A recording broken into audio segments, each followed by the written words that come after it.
একেলগে আছিলা তুমি,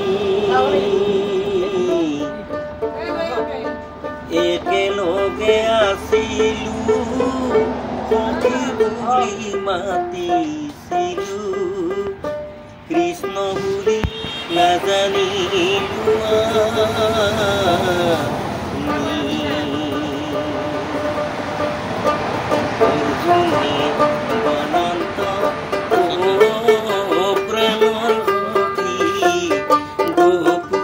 নমস্কাৰ, মোৰ নাম মাধৱ হলই।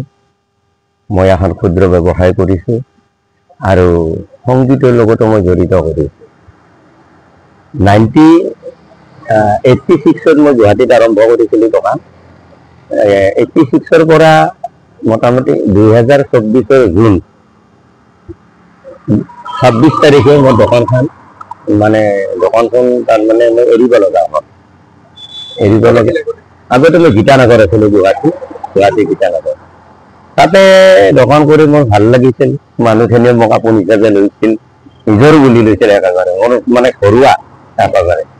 মই আৰু এটা কথা হ'ল কি, মই আৰু সংগীতৰ লগতো অলপ জড়িত আৰু মই ৰেডিঅ' আৰ্টিষ্ট, এটা কামৰূপী লোকগীতৰ মই দোতাৰা বাদকো আৰু কিছুমান মই আমাক চলোৱা যিবিলাক বাদ্য এইবিলাক মই তাতে সংগত কৰোঁ।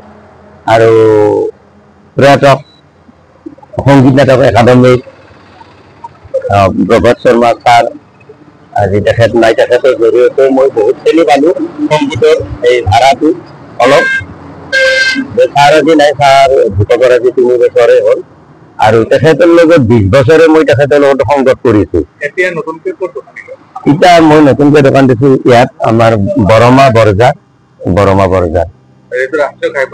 ৰাষ্ট্ৰীয় ঘাইপথ নেশ্যনেল হাইৱে ৰাস্তা। লোকগীতৰ চৰ্চাটো আচলতে মোৰ সৰুৰ পৰাই মোৰ নিচা আছিল। নিচাটো সেই নিচাটো থাকি যাই এতিয়া ধৰক মই পালোঁ, মই গুৱাহাটীত দোকানখন কৰি ধুনীয়া মানুহ ব্যক্তি আমাৰ প্ৰভাত শৰ্মা ছাৰ, আমাৰ ৰমেশ চৌধুৰী ছাৰ, এইবিলাক পালোঁ।